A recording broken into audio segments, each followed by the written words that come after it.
even though you've made the switch to running back, have any of the other wide receivers come to you for advice or things that kind of that they can improve on? I mean, not only wide receivers, quarterbacks still come to me because they, watching film, they've respected the things that I've done on the field. So guys look at me as one of the smarter guys on the offensive side. And I know the techniques for every position because I played on everyone. So whenever they feel comfortable coming up to me asking, I'm always there to give them advice and support whatever that might be. Right. When it comes to actually running in between the seams, do you prefer to run in and cut out, or do you prefer to go in? For you at running back, what do you kind of prefer? Green grass. Green grass? Yeah, definitely. Whatever is open, I'm going to hit it full speed. Right, try to get to the some running backs prefer to be bowling balls and kind of go in. Some kind of prefer to cut out. I was just kind of curious on what your philosophy is or kind of what you prefer going when it comes to like coming towards the line. Well, in our offense, every run has its own different reads and things like that. So depending on the run call, it might vary. So whatever I'm being coached to do in that situation and what play is called, and I'm going to execute it. How you doing, Reggie, man? Crosson.com, Elder Fiasco, man. How you doing? I'm doing good. Question for you. How's it feel, man, to be the team's Cordell Stewart, man? Because you play pretty much every position except for Waterboy. So, I mean, how's it feel, man, to you never complain about it. And that's one thing that the fans admire about you, man. We're really, going to miss you once you graduate this year. But how do you, adjust to being asked to do this and do that for the team? I mean, not only in football, just in life in general, I've got an optimistic mindset about really everything. So I really try not to think about any bad situations that I'm in. If I am in a bad situation, I try to think of the best way to get out of it or help it benefit me. So throughout my college career, obviously I moved around and things like that, but every move that I made, I ask myself, what can I do to help this situation, and what can this situation help me do? So looking back on it, I think it's benefited me a lot more than I actually thought it was going to initially when it was happening in my freshman year and going into my sophomore year. But I wouldn't trade any situation that I went through since I've been in college. So I appreciate the love and support from you. Now, your freshman year, you had a personal loss that everybody knows about, and you went out there and still played with that intensity, and you led us to a win at Notre Dame that the fans love you for. So, talk about that a little bit if you want to, about how using that to build on and have a great year, even though you were dealing with that loss in the back of your mind. Yeah, definitely. Freshman year was just a whirlwind. Like a lot of people, I don't know if they forget, but I was like third game of the season before Notre Dame was like at the end of the season. Right. But third game of the season, my dad passed away.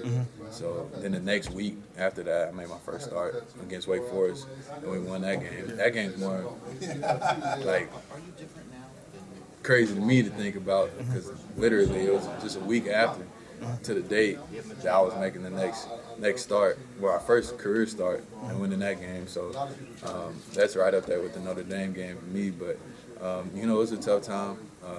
It's still tough. Like my dad's birthday was the August 1st, so it's definitely something I think about on a daily basis. I still wear this wristband. I've been wearing this since I was a freshman, never took it off.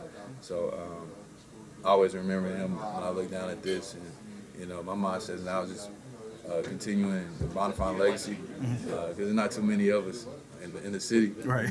It's like a handful, like 6 males. So that's something I don't take lightly at all. So just trying to do the best I can to make him proud. I know he would be proud of me regardless. Absolutely. Off the field. So this is something I continue to do, make my mom happy. Things like that. All right, so at Trinity, you were Mr. Everything. Now Louisville, you're Mr. Everything. Is there one position that you just, if you had to choose and you had to stay at that position, what would it be? I don't really have like a lot of positions. Like I'm just like growing up, I've just played like when somebody asks me, "You play football?" Like that's what I do. I just play football. Like I don't lock position. I was just talking to Tremaine Washington. He was like, "Man, Reg," he was like, "It's been a whirlwind. You done play running back, receiver, things like that. And I was like, yeah, but I'm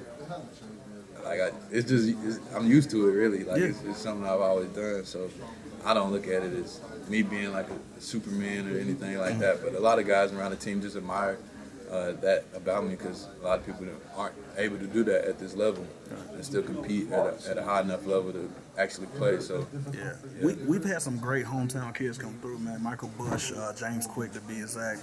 Now we got Derek Dorsey on the team from Mania. You came from Trinity. Is there a lot more pressure on you, I guess, to perform for your home team? Because you go out there, it's 55,000, sometimes more. Right. And they're just like, Reggie went to Trinity. I've Right. been watching Reggie since such and such. So yeah. any pressure on you at all, man, to perform, I guess, better? Or do you feel like the criticism at times that they're saying whatever? I think my freshman year, that was something that I had to get accustomed to.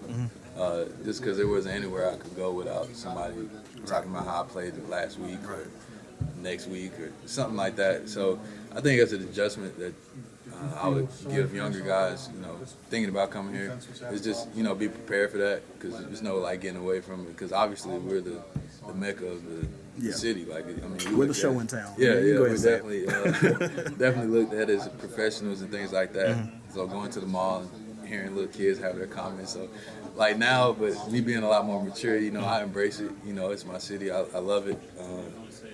Last year, guys loved that I did this, but last year against Kentucky, I like threw a 502 after I scored. So now I'm just trying to embrace it. Like, not a lot of kids get the opportunity from Louisville to play for Louisville. Right. So that's something I appreciate and consider definitely a blessing. Thank God for that every day. Now I saw a video on Twitter about getting to know the players, and you kind of like you was holding back, man. So what do you do to unwind, man? 'Cause you kind of like you're real quiet to yourself kind of guy. So what do you do to unwind before the games, or after the games? Like I know you pretty much hide down your dorm, you hang with your mom. What do you do? I mean honestly, like that's how I am though. Like I'm chill, but I'm goofy. Like I have fun. Like I'm funny and stuff like that. But I'm more like a laid back, reserved type of dude. Like I think the perception that people see on like me in the media and stuff, that's really like how I am. Like I'm kind of soft spoken. Like I have my times like I might get goofy and talk a lot and things like that. But for the most part, I'm really just a family dude.